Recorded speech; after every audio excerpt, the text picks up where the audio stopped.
आपके शहर खंडवा में अपना गोकुल फर्नीचर आपके लिए लाया है सगम अलमारी, 3 डोर अलमारी, राजकोट अलमारी, डबल बेड सागवान का पलंग, full cushion sofa set, full cushion corner sofa, double bed पलंग, डाइनिंग टेबल एवं अन्य प्रकार के फर्नीचर, वो भी 0% बैंक फाइनेंस पर। हमारा पता अपना गोकुल फर्नीचर, अंजनी टॉकीज के पास, भवानी माता रोड, खंडवा। संपर्क करें 7100653715 और 9111166730। रखने वाले कमलनाथ सरकार को उन्होंने चुना था, जनता ने चुना था और इन गद्दारों ने गिरा दी। इसलिए जहां भी हम लोग जाते हैं, जब हम अपनी बात करते हैं तो जनता हम लोग को छोड़ती नहीं है, संत समाज को छोड़ती नहीं है और कहते महाराज कोई तो कम से कम कोई आया सामने हमारे लोकतंत्र की रक्षा करने के लिए।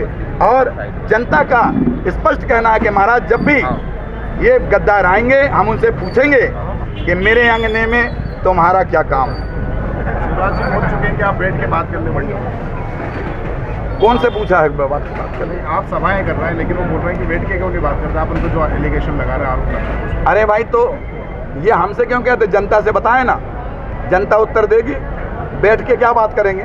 कोरोना का महामारी, तुम्हें कोरोना हो गया तो हमें ना हो जाएगा, इसलिए हम उसके साथ वो तो कोरोना वाला मुख्यमंत्री है, इसलिए कोरोना से ज़्यादा कोरोना महामारी है, वो खुद ही कोरोना महामारी है। कोई पास में बैठ जाएगा तो अपने को लग जाएगी, इसलिए हम उनके साथ बैठ नहीं सकते।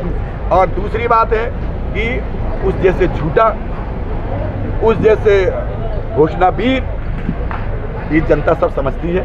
सबको मालूम है कि हमने जब नकार दिया था तो तुमने करोड़ों रुपए देकर के क्यों खरीदा? सरकार जनता पे विश्वास नहीं है क्या? 15 साल जब दिया है तो और 5 साल देते। इसलिए पूरी जनता जनार्दन जो है और मतदाता इन्हें वोट नहीं देगी, ये मन में ठान लिया है। और किसे वोट देगी, किसे मुख्यमंत्री बनाएगी, वो समय बताएगा आने वाले उपचुनाव में। इन गद्दारों को, जैसे तुम्हारे यहाँ पटेल हैं, अरे पटेलों ने क्या किया है, इतिहास उठा के देख लो। अरे इस गांव की, इस विधानसभा की नाक तो ना कटवाओ पटेल साहब, आपने जो किया है, आपने ईमान बेच दिया और इन कार्यकर्ताओं को आपने पूछा भी नहीं। इन्होंने रात दिन पैसा खर्च किया, दौड़े, नंगे पैर दौड़े, क्या नहीं किया यहाँ के कार्यकर्ताओं ने? कभी पूछ लेते कार्यकर्ताओं से, जो किया है वो ठीक नहीं किया है। इसलिए जब ईमानी बेच दिया है तुमने तो कहने की जरूरत नहीं है। उपचुनाव में जब वोट डालने की बात आएगी, बटन दबाने की बात आएगी तो छू मंतर कर देंगे, तुम्हें वोट तो नहीं देंगे। ये जनता का नर्मदा शुद्धिकरण को लेकर आपने इससे पहले यात्रा की, ये अब क्या देखिए, नर्मदा अवैध खनन को जब रोकने की बात करी थी, मैं उसका अध्यक्ष था। जब हम लोगों ने कंट्रोल किया और बहुत कुछ कंट्रोल कर दिया कि मेरे ख्याल से 75% कंट्रोल हो गया था, 25% रह गया था। पर ये बेईमानों ने, इन्होंने करोड़ों रुपए देकर जो सरकार बना ली, इन जादू मंत्रों वालों ने के कारण हम लोग पीछे हो गए। और फिर पुनः शिवराज के भाई भतीजे, परिवार के सारे लोग और इनके पार्टी के नेता लोग धुआंधार अवैध खनन कर रहे हैं, हमारी मां नर्मदा का सीना छल्ली कर रहे हैं। इसलिए मां नर्मदा कभी माफ़ नहीं करेगी। ऐसी शराब देगी जैसे पिछले बार दी थी, अब ऐसी शराब देगी कि 28 की 28 सीटें चली जाएंगी। के बाद आप राज्य मंत्री बन गए? नहीं, मैं तो कैबिनेट मंत्री, पहले राज्य मंत्री था पर कैबिनेट मंत्री था। देखिए बाबा लोग तो फ्री स्टाइल फ्री हैं, हम लोग हारे जीता परमानंद। हमारा तो कहना है जो सत्य रहे उसके साथ रहे। हम सत्य, सुनिए, हम सत्य के साथ हैं। ये असत्य है, इसलिए असत्य हमने छोड़ दिया।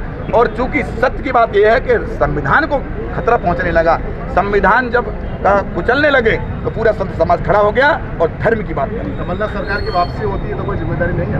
नहीं, देखिए कहने की जरूरत नहीं है। हमने कहा यदि वो सत्य पर चलते हैं तो विजयी होंगे, वापसी होगी। हमारी जिम्मेदारी की जरूरत नहीं है, क्योंकि हम संत समाज हैं।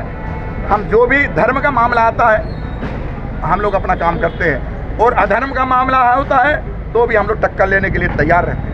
आपके नाम को लेकर वैसे बीजेपी का आरोप रहता है कि बिना सीपीयू के कंप्यूटर बिना सीपीयू के वोट, कोई बात नहीं, बेचारे तकलीफ होती, कुछ तो कह लेने दो उनको, इतने परेशान होंगे वो। कंप्यूटर राम बाबा क्यों नाम रखा, किस कारण? अब देखिए ये बात अपन बाद में करेंगे। नहीं तो अभी उपचुनाव जो है, आप कहते हैं कि संविधान की बात करते हैं, आप नर्मदा उत्खनन को लेकर आगे तो उत्खनन को लेकर कोर्ट क्यों लिया? अवैध खनन के लिए कोर्ट क्यों लिया?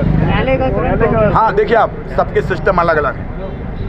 गणित वाला जो व्याख्याता हो तो गणित पढ़ाता है, हिंदी वाला हिंदी पढ़ाता, हिंदी वाला कभी गणित नहीं पढ़ाता, अंग्रेजी वाला संस्कृत नहीं पढ़ाता।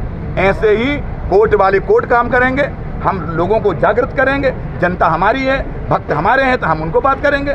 कोर्ट वाले कोर्ट सब अपने अपने तरीके से काम करेंगे, पर सब मिल करके ये बेईमान मामा को, ये मारीच मामा को नीचे उतारेंगे। ये उतरेगा नहीं, इसको पकड़ के जबरदस्त उतारेंगे। आपके हिसाब से कितनी सीटें मिल रही हैं? नहीं, मैं सीट को तो नहीं कहूँगा, पर मुझे लगता है एक भी सीट इनको नहीं मिलने वाली है शिवराज को। धन्यवाद। धन्यवाद।